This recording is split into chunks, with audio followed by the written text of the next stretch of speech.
السلام علیکم فرینڈز، میں ہوں محمد اظہر اخلاق. آپ دیکھ رہے ہیں اظہر اخلاق چینل.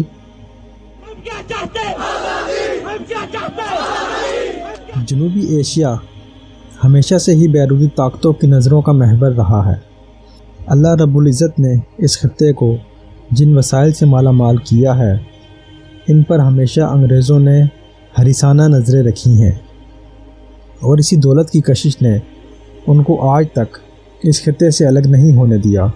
انگریزوں نے مغل شہنشاہ جہانگیر کے جوتوں کو بوسے دیے اور فرنگیوں کے لیے بحری تجارت کا حکم نامہ حاصل کر لیا.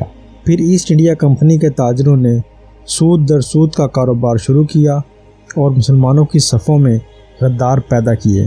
پھر چشم فلک نے وہ عبرت ناک منظر بھی دیکھا کہ آخری مغل تاجدار بہادر شاہ ظفر کو اپنے ہی ملک میں دفن ہونے کے لیے 2 گز زمین بھی نہ مل سکی. بر صغیر کے مسلمان اپنے کاندھوں پر 800 سالہ اقتدار کی لاش اٹھائے پھر رہے تھے، مگر ان کے لیے کہیں جائے پناہ نہ تھی. انگریزوں نے جس طرح بر صغیر پاک و ہند میں اپنے قدم جمائے، ان کے اثرات بد سے ہم آج تک محفوظ نہیں ہیں. آج بھی ہم ان کے محکوم و معتوب نظر آتے ہیں. مسلمانوں کی سب سے بڑی بدقسمتی یہی تھی کہ وہ ان کے ارادوں کو سمجھ نہ سکے.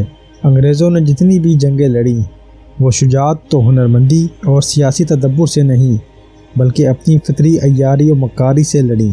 وہ بس ایک ہی ہنر جانتے تھے کہ وطن فروشوں کو کتنی قیمت میں خریدا جا سکتا ہے.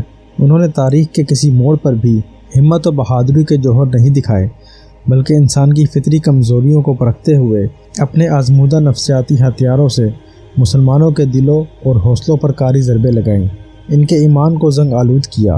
مزید غضب یہ کہ مسلمانوں کے مقابلے میں کھڑا کر کے پسندیدہ نتائج حاصل کیے. آج بھی یہ خوفناک کھیل جاری ہے. 1 ارب سے زیادہ ہونے کے باوجود ہم ذلت و خواری کے غاروں میں رہ رہے ہیں. فرقوں میں بٹی ہوئی قوم نسلی تعصب کی بنا پر ایک دوسرے کی گردنیں کاٹ رہی ہے. اہل ایمان کا خون پانی کی طرح سڑکوں پر بہہ رہا ہے، یعنی قاتل بھی ہم اور مقتول بھی ہم. ایک وحشت ناک عذاب جو ہمارے سروں پر مسلط ہے. آج بھی فرنگیوں کی وہی بساط سیاست ہے، وہی مہرے ہیں، وہی چالیں ہیں، بس صرف نام اور چہرے بدل گئے ہیں. بت پرستوں سے کیا گلہ کریں اور دشمنان اسلام سے کیا شکایت کہ وہ تو اپنے مشن پر لگے ہیں. مگر آپ ان منافقین کو کیا کہیں گے جو مسلمانوں کی صفوں میں شامل ہیں اور عجیب انداز سے اسلام کو نقصان پہنچا رہے ہیں. نہ جانے کتنے میر صادق اور میر جعفر آج بھی آستینوں میں چھپ کر ملت اسلامیہ کو ڈس رہے ہیں. مزید ستم ظریفی یہ کہ اہل ایمان کے نظریات پر حملے کیے جا رہے ہیں. مکروہ ذہنوں میں سوال اٹھ رہے ہیں کہ اسلامی نظریہ حیات قابل عمل ہے بھی یا نہیں. اسلاف کو الزام تراشی کا ہدف بنایا جا رہا ہے. مجاہدین اسلام، سلطان صلاح الدین ایوبی، محمود غزنوی، محمد بن قاسم اور ٹیپو سلطان کے کارناموں کو نفرت اور انتہا پسندی سے تعبیر کیا جا رہا ہے. اسلامی نصاب کو بوسیدہ کہا جا رہا ہے. 2 قومی نظریہ روشن خیال مسلمانوں کو کھٹک رہا ہے. جد و جہد آزادی پر شکوک و شبہات کا اظہار ہو رہا ہے. بزرگوں کی بے مثال قربانیوں پر انگلیاں اٹھ رہی ہیں.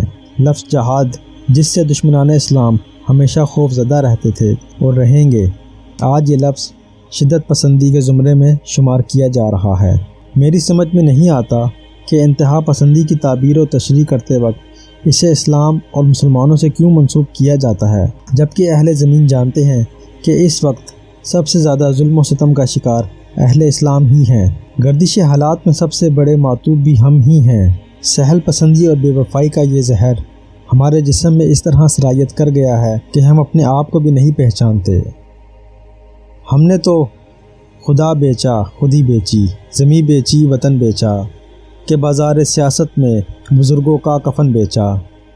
نہیں جب بیچنے کو کچھ، کھڑے ہیں ہاتھ پھیلائے، کہیں سے قرض مل جائے، کہیں سے بھیک مل جائے. قیامت سے بہت پہلے قیامت کا نظارہ ہے، مسلمانوں کا اب غیروں کے ٹکڑوں پر گزارا ہے.